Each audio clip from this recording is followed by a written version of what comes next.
In 1912, the skull and bone fragments from what was thought to be a prehistoric man were discovered in a gravel pit in Sussex in England. What became known as the Piltdown Man was claimed to be one of the most important archaeological finds of all time.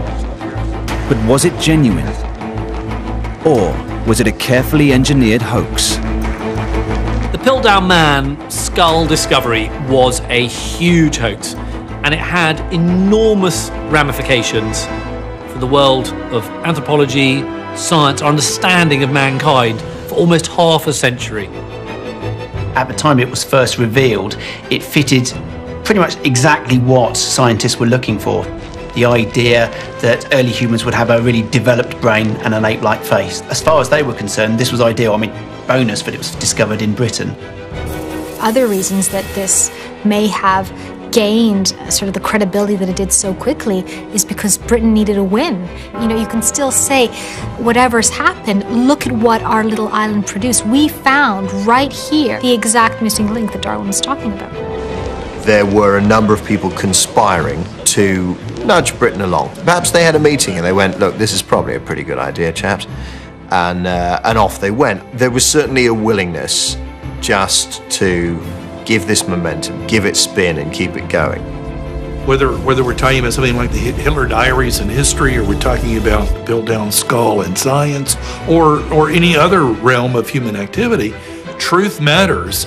I think we can't be rigid enough in our desire for the highest standards from the people who we entrust our culture.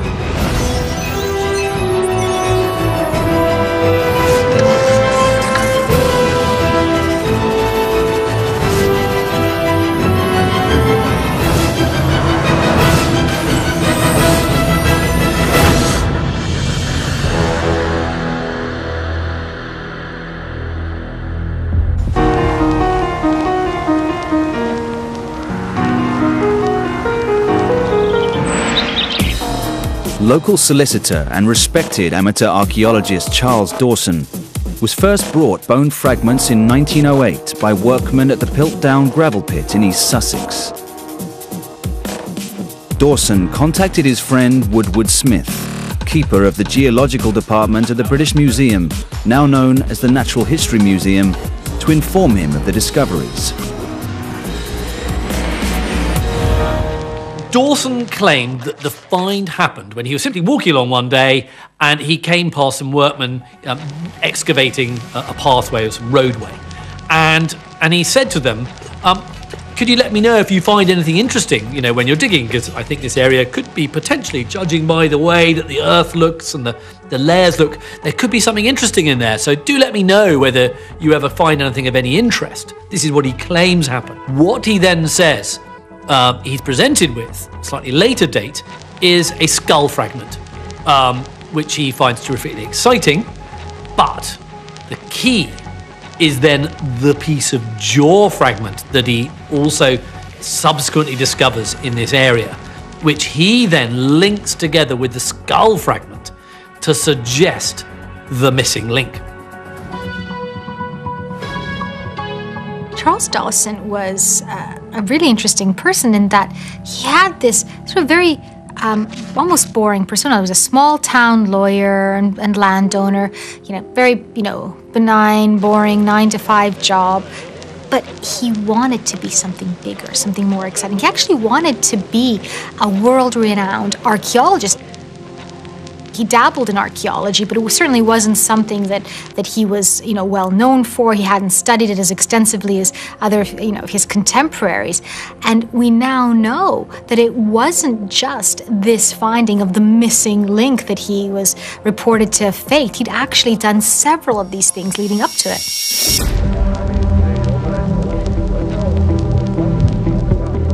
Dawson and Woodward presented the skull to the Geological Society of London on the 18th of December, 1912. Woodward announced that a reconstruction of the fragments showed that the skull was remarkably similar to that of a modern human, and that the Piltdown Man, as it became known, represented an evolutionary missing link between apes and humans. It caused a sensation. The Manchester Guardian newspaper announced one of the most important prehistoric finds of our time has been made in Sussex.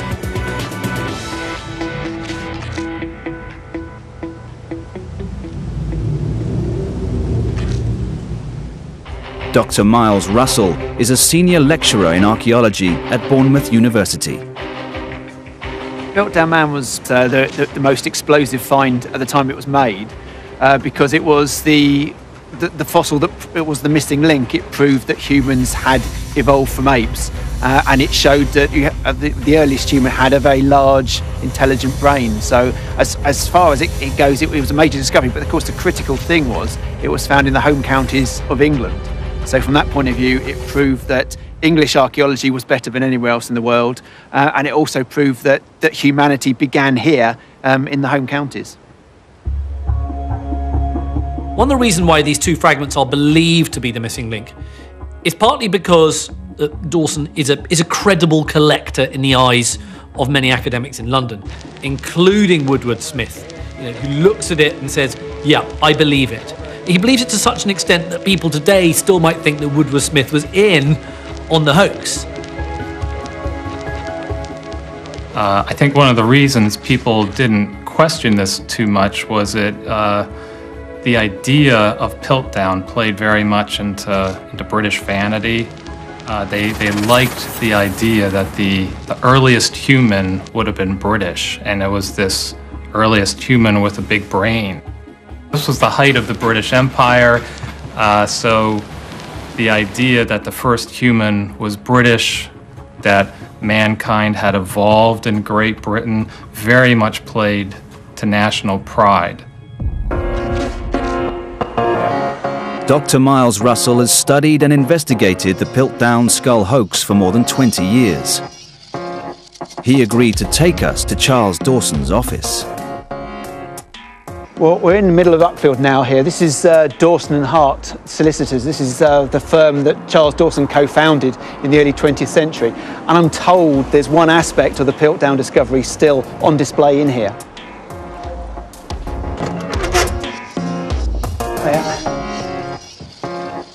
In here somewhere. Aha! I hope. And there he is. This is a replica of the Piltdown skull. This is one, obviously, when the forgery was exposed in 1953, Dawson Hart actually wanted this back from the Natural History Museum, and they were less keen to actually have it. Obviously now it was a fraud, but they provided the company with the plaster cast. So here in the late 1960s, and ever since, this has been on show. In fact, it's the only aspect of the entire Piltdown hoax story that's still on public display. Scientists, like the rest of us, are human. Sometimes they want to believe things. A decent scientist will keep testing his hypothesis to destruction, but sometimes they get it wrong. Sometimes it's too big a find just to write off. Piltdown really did a lot for the scientific argument that we found a missing link. This was good news for evolutionists. This put those creationists kind of in their place. People will not scrutinize, as I think this is just a categorical claim. People do not scrutinize that which they are glad to hear. You've got to look at this discovery with the backdrop of when it happened. Britain was in the throes of kind of this British Empire that they'd built collapsing. They needed something to attest to their greatness, and this came along at exactly the right time. But almost from the outset, Woodward's reconstruction of the Piltdown fragments didn't convince some other experts. There were people who had grave doubts about what Dawson had discovered, but the most important people, or certainly the most influential people at the time, managed to give this some momentum. And they were a combination of the sort of top flight of society who may discreetly have said, look, whatever this turns out to be, it's pretty good for Britain. Here we've got a replica another replica of the Piltdown skull and jaw. It's quite useful because it still gives us an idea of the pieces that were actually found and how they all fit together. You can see straight away that there wasn't very much of the skull actually recovered. It's the darker areas here which show you the original pieces, and the lighter areas are the reconstructions that Sir Arthur Keith and others created in the 1920s. And there's a lot of dispute as to obviously how it all fits together, because there's very little of the face still surviving. But we've got significant portions of the back of the head, and we know now that this is a human skull dating to about 1400 AD. But it's a very, very thick skull. We can't really see it the way it's all been put back together, but it's been deliberately selected because the skull is abnormally enlarged. That's why Dawson selected it, because it looked archaic, it looked particularly old and suited his purposes. And you can see around the back, we've got large pieces missing, so we don't really know how they all would fit together. Everybody up till that point felt that the way that mankind had evolved from simians was that our jaws grew bigger and our teeth, this area started changing before our brains. And what the Piltdown man showed was actually the brain had enlarged before the morphology of the jaw had changed. So this had turned the whole idea, the way in which we'd evolved from apes, on its head, literally. So Charles Dawson brought this stuff to the British Museum because he wanted their acceptance. He brought it to them and said, look, you have it. You put on the grand exhibition that explains where we have all come from. One of the key questions. That's very good for the British Museum. So what critics, doubters and naysayers there were relatively quickly swept aside by the establishment. I mean, obviously, nowadays, nothing like that would ever happen, would it? If the head of the Geological Society was happy to go along with it, then frankly that was good enough for most other scientists. Saying that, there were quite a few, even after the great presentation of Piltdown Man, who looked at it and went, no, I'm not buying that. Woodward's reconstruction of the Piltdown skull included ape-like canine teeth, which were themselves controversial. In August 1913, Woodward, Dawson and Pierre Teilhard de Chardin began a systematic search of the soil heaps in Sussex, specifically to find the missing canines. And lo and behold, they soon found a canine tooth that, according to Woodward, fitted the jaw perfectly. I think the real brilliance of the Piltdown discovery is the way in which the finds were made, because there was Charles Dawson and Arthur Smith Woodward who were the major excavators or major directors of the project, but there was only one digger, a chap called Venus Hargreaves, who was a labourer.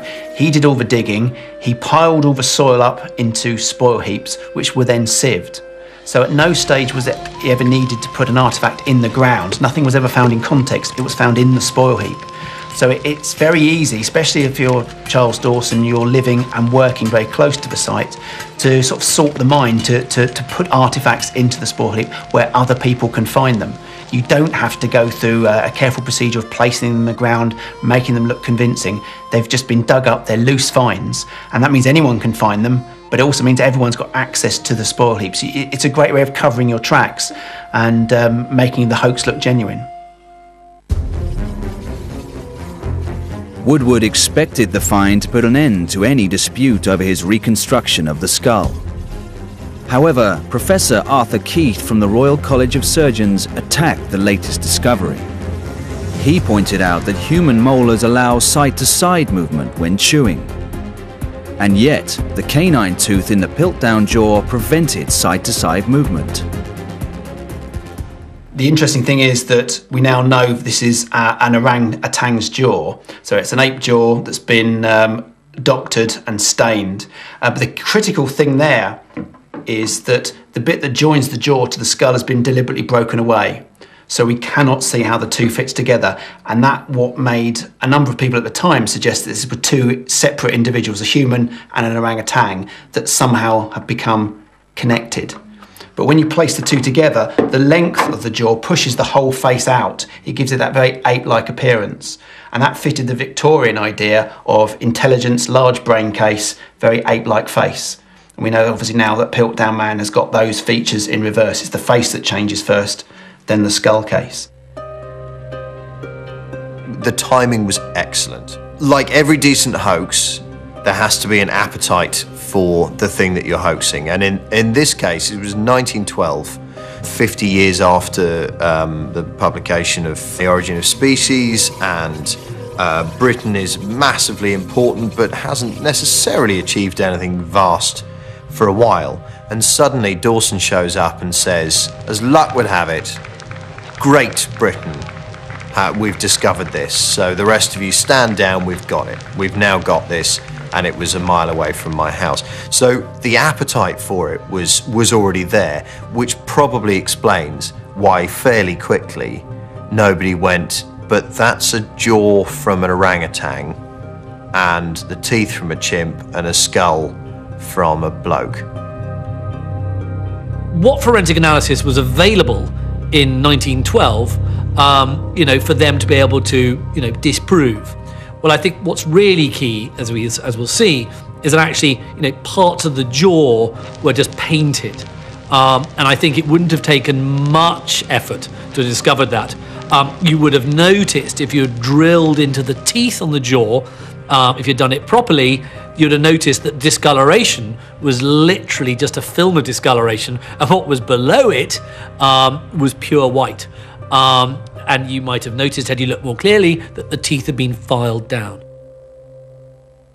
You can see that all the face here is reconstruction. There's one tiny bit, the little nasal bone here, that was found during the excavations. That gives you an idea that it is starting to develop into a human face. But the front of the eye, certainly the eye sockets, all that was missing from the original discovery. And that's deliberate, because Dawson didn't want there to be any real idea of how this all fitted together. He wanted debate, he wanted people to be arguing about it, but also wanted to have a few key bits, the ape and the human elements, to suggest that it was indeed the missing link. In 1915, Charles Dawson claimed to have found 3 fragments of a second skull, called Piltdown 2, at a new site, Sheffield Park, about 2 miles away from the original finds. Woodward Smith attempted several times to elicit the exact location from Dawson, but without success. And he didn't present the new finds to the Society until 5 months after Dawson's death in August 1916. In 1921, the Piltdown and Sheffield Park finds were examined by Henry Fairfield Osborne, president of the American Museum of Natural History, who declared that the jaw and skull belonged together without question. The Sheffield Park fragments were taken as final proof that Piltdown Man was genuine. There was doubts about the Piltdown fossil. There were doubts about the Piltdown fossil almost immediately. There was a paper in Nature in 1913 which said effectively that it was a mixture of chimpanzee and human remains. In subsequent years, there were doubts expressed. Charles Dawson had some very good support. Some senior scientists were unsure of the fossil, but 1 or 2 of them were backers, and therefore it was enough for the materials to be taken seriously. All the fossil finds around the world were showing that in terms of man's evolution, that the human body evolved first and the brain later. Piltdown was exactly the opposite. You had an ape body with a very large human brain. Totally contradicted everything else. And the fact that Piltdown was accepted for so long kind of made it take much, much longer for all this other fossil evidence to be accepted as the absolute right story.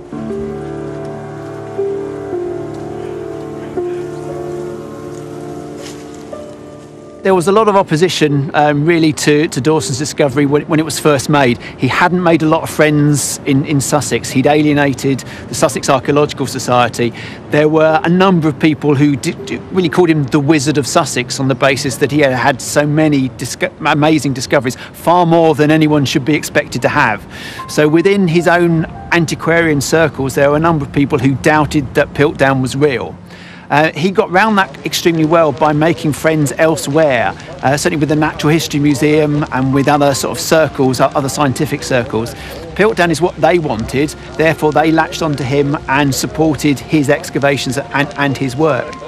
But I think the discovery of the jaw and the skull seemed to be amazing. That's what people wanted. There were flints nearby. Those were all planted as well, so it looked like prehistoric tools. There are hippopotamus teeth. All the sort of things that an ancient human would have been hunting were found there. So Dawson, throughout the 3 years of the excavation at Piltdown, kept finding things that answered the critics' problems. He was saying he couldn't have been a hunter. He couldn't have been a thinking individual.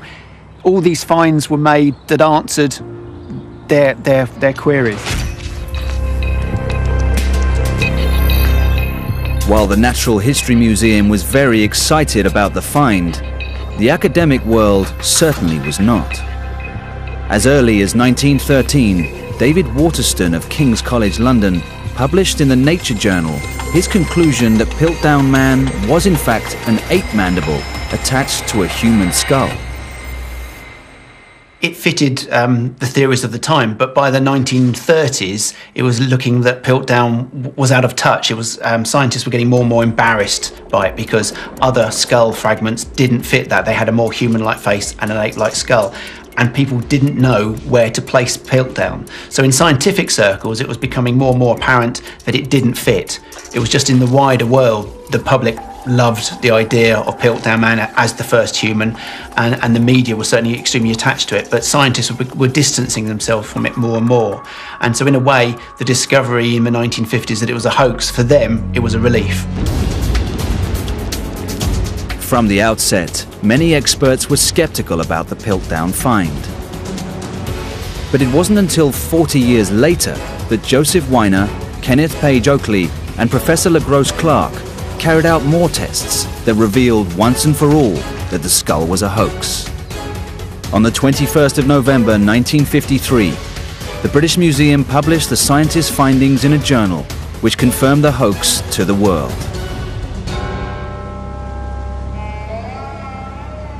The Natural History Museum were extremely protective of the remains. Arthur Smith Woodward, who'd worked with Dawson, didn't want them studied, didn't allow anyone to look at them. So it wasn't really until he died in the late 1940s that the possibility arrived that Piltdown could be examined.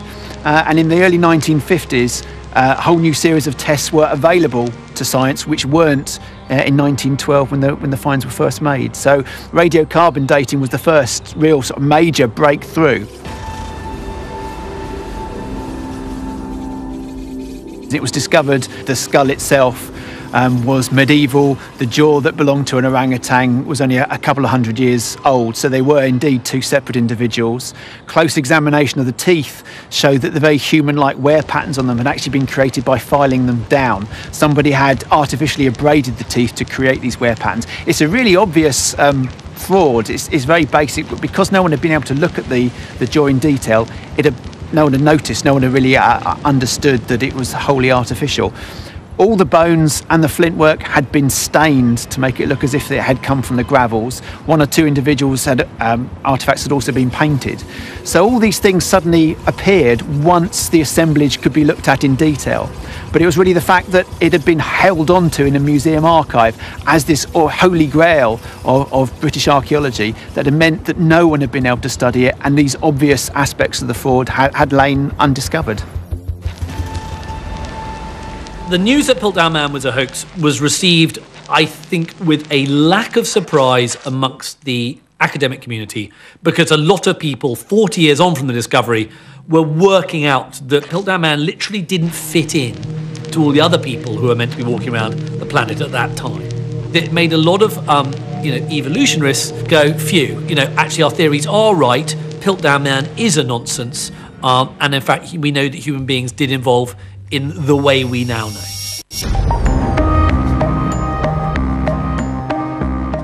Keith Moore, head librarian of the Royal Society in London, has a collection of letters and newspaper clippings which cover both the discovery in 1912 and the exposure of the hoax in 1953.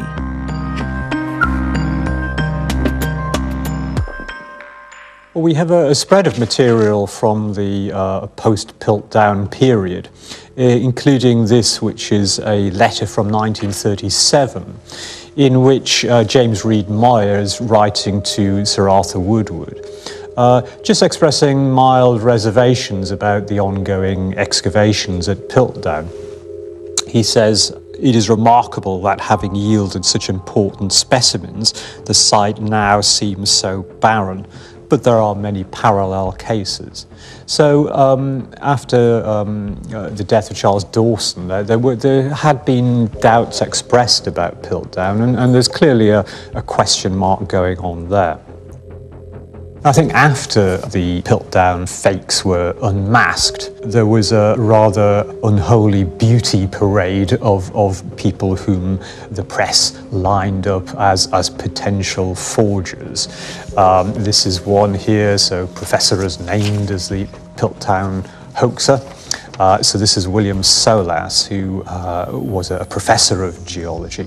And many of these newspaper cuttings honed in on scientific rivalries of the period as explanations as to why one scientist might want to dupe another. On the whole, they got it wrong until Charles Dawson's wider career as a faker was exposed.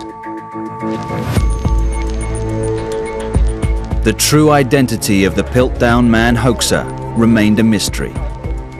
But the main suspects were Charles Dawson, Pierre Teilhard de Chardin, and Martin Hinton.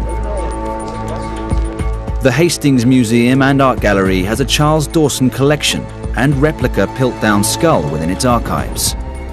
Museum curator Kathy Walling allowed us to see items from the collection, which reveals that Dawson was no stranger to historical controversy. So this is the replica of the Piltdown skull, which was originally discovered in the early 1900s and presented as a scientific discovery in 1913. And in that same year, 1913, they made replicas to give one to each local museum in the country for their collections. Charles Dawson, the discoverer of Piltdown Man, was an early benefactor of this museum, in fact one of the co-founders of Hastings Museum and Art Gallery back in 1889, and he was in charge of collecting artefacts and documents for the collections and rearranging them here. We have many objects in the museum which come from him. The little cast iron figure was clearly an attempt to show that the Romans had the use of cast iron, when every history book at the time would say that they didn't. So for years it was then perceived wisdom that they were able to use cast iron until this object became known as a fraud. The story with the brick, the little piece of tile, changes what the whole history of that last century, really, of Roman occupation of Britain in the 4th century, when it was assumed that they were leaving the country. But Dawson's tile found it in that place, and with that emperor's name on it, was trying to show that the Romans were actually far from withdrawing. They were still here, and they were actually still building and refurbishing their defences at Pevensey Castle. And this was in the history books right up until the 1970s, so this really was something that people were sitting learning. I think Dawson was a very complex character, and it would be fascinating really to know why he was doing this, and I don't suppose we ever will know. And what I often wonder is if he had lived beyond the age of 56 or whenever it was he died, whether he was just waiting to turn around to everybody and say, "I fooled you all, I did all this," or whether he would have anyway gone to his grave keeping them all as secret hoaxes. It is an amazing story.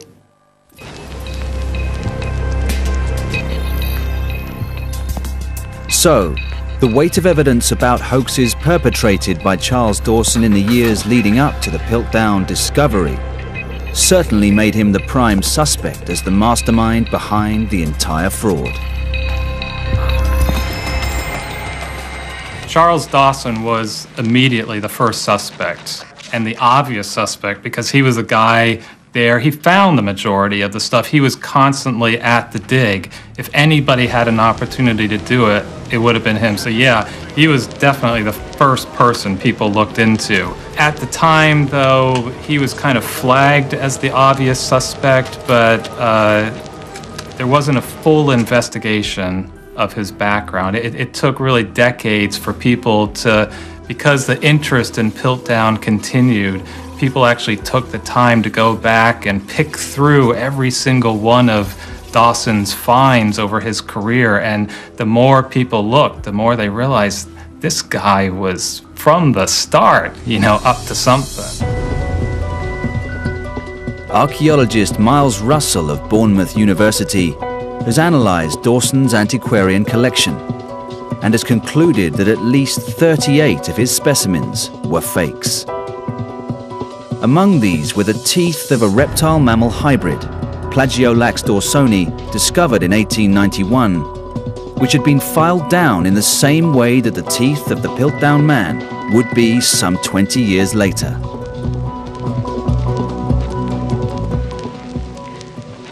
When we look back at the career of Charles Dawson, we can see really ever since about 1896, he's associated with specific frauds and fraudulent finds. And each one seems to have been deliberately targeted for a specific audience, which gains him extra credibility, it gains him extra academic recognition. So it's whether it's a museum curator or a member of a prominent society, he's specifically identifying what's missing in the archaeological record and then discovering it. This was a man who hankered after recognition by people who had degrees and doctorates, and yet he wanted those same sort of accolades that they were getting, but without having to do all the graft of writing papers and doing all the academic research. Somehow he kept finding the fossils that those people wanted, and he got the pats on the head, and he loved those pats on the head, whether it was, the letters after your name, and who knows what he would have been awarded had he lived. Chances are, yes, he would have been awarded with some sort of doctorate or professorship somewhere, who knows. He loved all that. He sought that status. That's where he felt that he belonged, and he would find the toys and trinkets under the ground that those people so craved.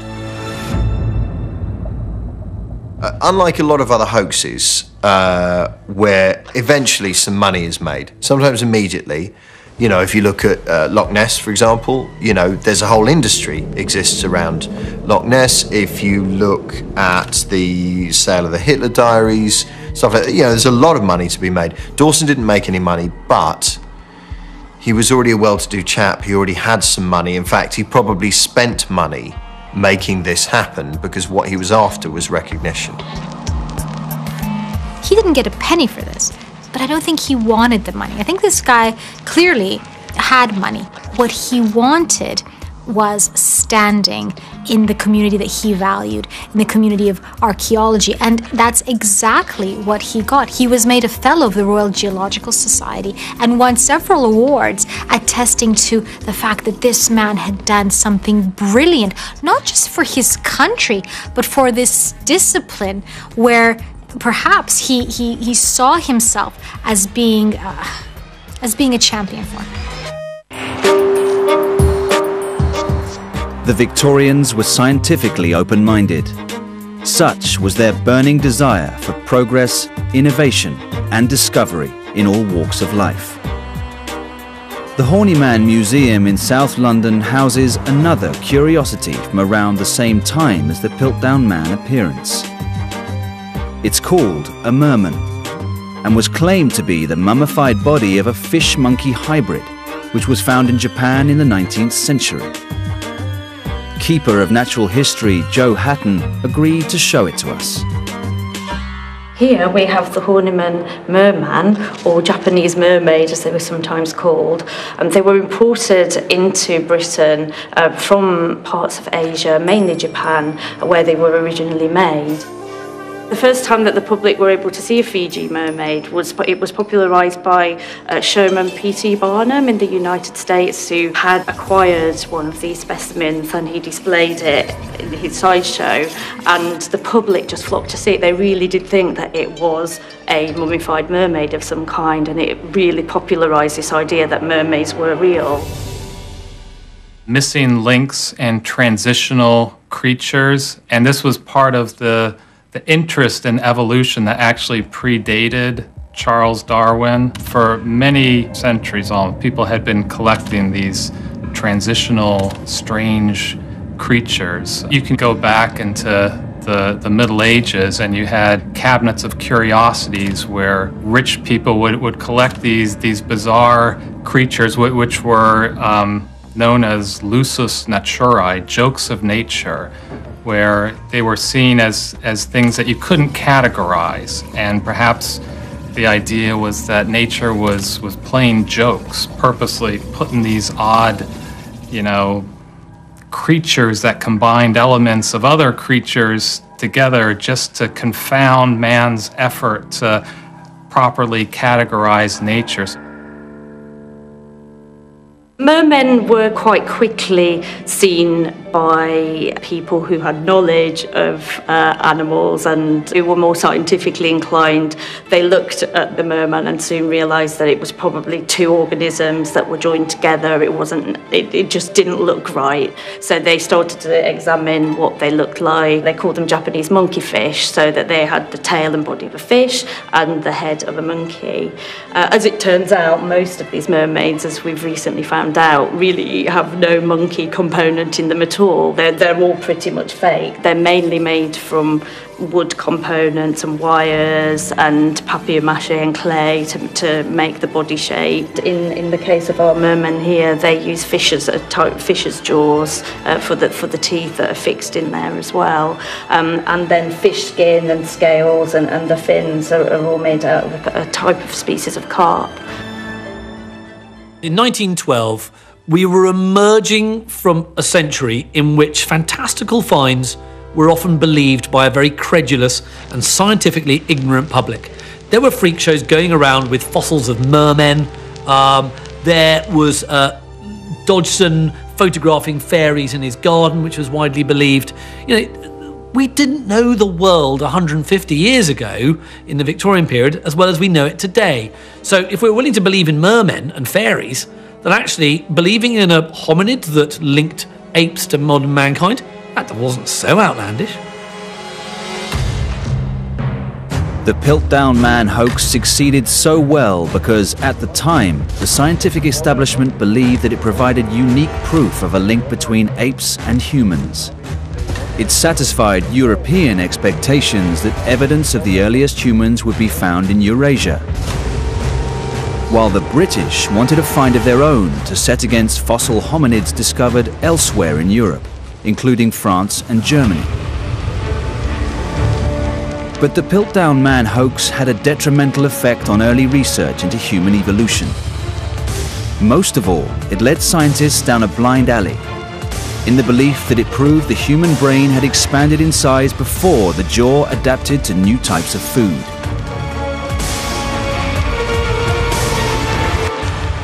It's difficult to say quite why the scientific community didn't rumble Charles Dawson earlier. I mean, it is true to say, I think, that people in a way wanted to find fossils such as this. They half expected them to be there, and therefore Dawson was providing something that they would find fitted quite nicely with theories of the period. And I think that's a danger for scientists. They shouldn't be looking for things that are that agree with their point of view. Quite often the best science is materials that don't agree with prevailing thought. So I think there is a lesson there. What's really interesting is the role that class plays in the UK. I think if you've not lived in the UK, you don't understand how fundamental it is to the way people sort of understand the world around them, from the newspapers that you read to the accent that you have, you know, to your, whether you're a royalist or not, to some extent comes down to this idea of a class system. I guess it's kind of as contentious as race is in America. Everything comes down to race, and we're kind of, it's embedded in our psyches. And as a consequence of that, you've got to look at the way that people were believed at certain points in history, depending on their class. You know, he was a well-to-do sort of chap and had a proper job and was fairly well respected. If this had been a bloke called Clive living just outside Birmingham who went, yeah, I was digging and I found this and it's too big to be human, isn't it? Look at it, look at the jawbone on that. Someone would have just gone, no, listen, old chap. What you've got there is a monkey's jaw and your Auntie Beryl's head. And it just would have been ignored. But he had all the right, he had the right sort of momentum about him. He had the right class, he had the right positioning, and what he said went. You know, I mean, we don't, fortunately nowadays, you know, posh people don't have too much sway over society.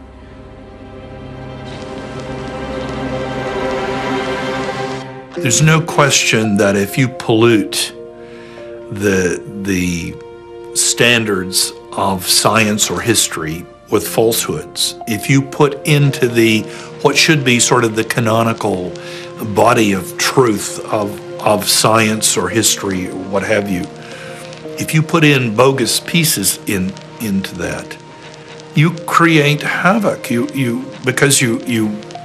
It's like science and history are big puzzles, and the pieces are trying to fit with other pieces, and bogus works that are accepted as canonical and legit will cause you to say, oh, this doesn't, I guess this is wrong. I think that Piltdown Man had an enormously deleterious effect on anthropological research. It is estimated that some 700 academic papers were written about Piltdown Man. That is a lot of man-hours that could have been devoted to studying, proper things and not hoaxes. So there's just on that ground alone, those grounds alone, you can actually say that's wasted a lot of time. It also has this immense impact on our understanding of evolution, and then so therefore for 40 years, nearly half a century, academic research is retarded. We often talk about academics standing on the shoulders of giants. Well, what Piltdown Man did was dug a great big trench for academics to stand on, so they're only looking over a parapet.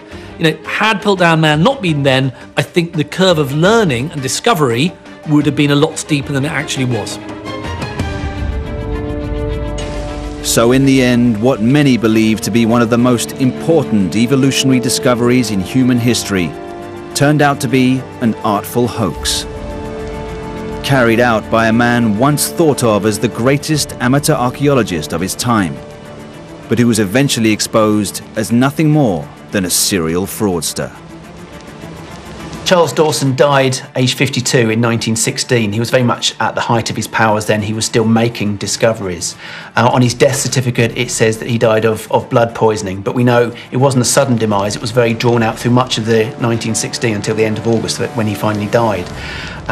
Looking at it now, we know that the chemicals that he used, he actually admitted using chemicals to stain the bone, to stain the flints, to make it all look like they'd come out of one source, out of the gravel. And he describes causing bichromate of potash, or potassium dichromate as we call it now. It's used for staining woods, it's extremely carcinogenic, it's highly toxic. And Dawson was experimenting with this chemical in his offices in Uckfield. Several people burst in on him when he was staining the bone. He was doing it at home. He was exposing everyone who visited him to this environment, to these dangerous chemicals, with no breathing apparatus, no gloves, no mask or anything. I think it's highly likely that it's this continual exposure to that chemical that finished him off. So we could say that it was Piltdown Man who eventually murdered Charles Dawson. Speaking out about the cons that managed to convince the world, next here on Yesterday, truth will out about history's greatest hoaxes.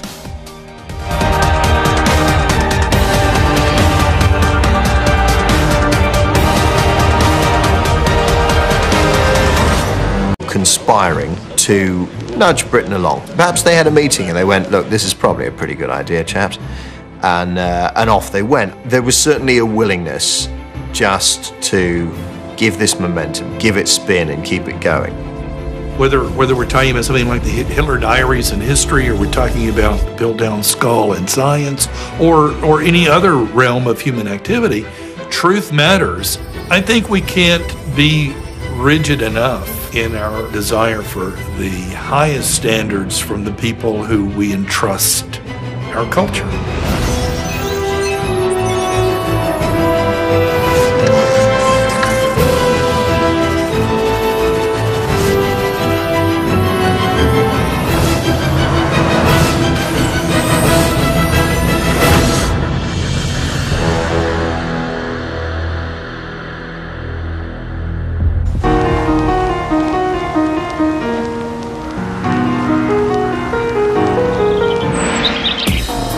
Local solicitor and respected amateur archaeologist Charles Dawson was first brought bone fragments in 1908 by workmen at the Piltdown gravel pit in East Sussex.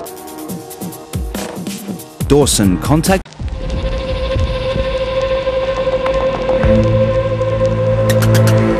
In 1912, the skull and bone fragments from what was thought to be a prehistoric man were discovered in a gravel pit in Sussex in England. What became known as the Piltdown Man was claimed to be one of the most important archaeological finds of all time. But was it genuine? Or was it a carefully engineered hoax?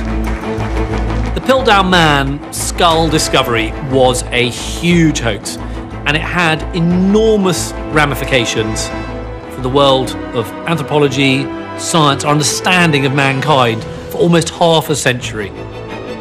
At the time it was first revealed, it fitted pretty much exactly what scientists were looking for. The idea that early humans would have a really developed brain and an ape-like face. As far as they were concerned, this was ideal. I mean, bonus that it was discovered in Britain. Other reasons that this may have gained sort of the credibility that it did so quickly is because Britain needed a win. You know, you can still say, whatever's happened, look at what our little island produced. We found right here the exact missing link that Darwin was talking about. There were a number of people.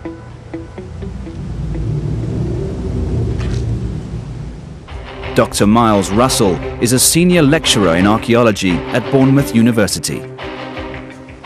Piltdown Man was the most explosive find at the time it was made because it was the fossil that it was the missing link. It proved that humans had evolved from apes, and it showed that the earliest human had a very large, intelligent brain. So as far as it goes, it was a major discovery. But of course, the critical thing was it was found in the home counties of England. So from that point of view, it proved that English archaeology was better than anywhere else in the world, and it also proved that humanity began here in the home counties. One of the reasons why these two fragments are believed to be the missing link is partly because Dawson is a credible collector in the eyes of many academics in London, including Woodward Smith, who looks at it and says, yeah, I believe it.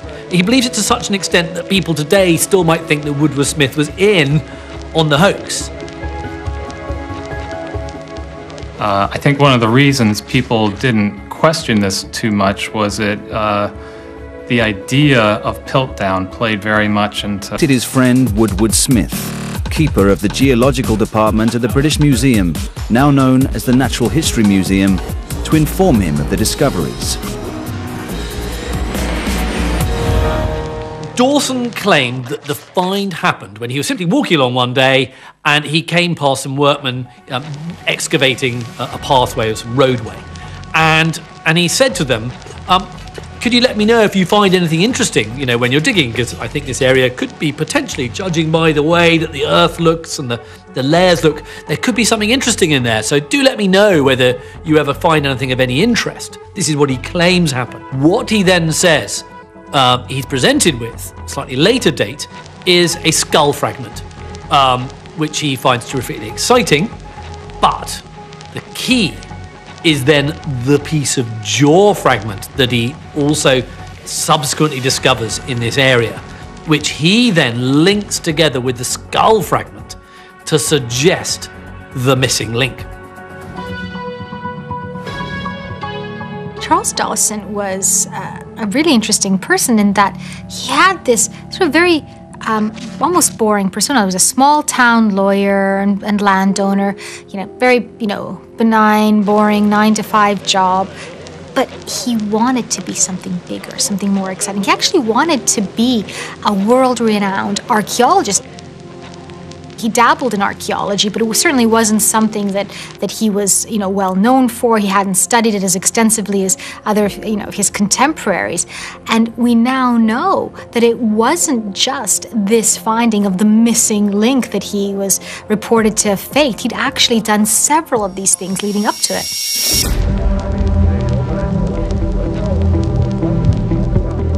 Dawson and Woodward presented the skull to the Geological Society of London on the 18th of December 1912.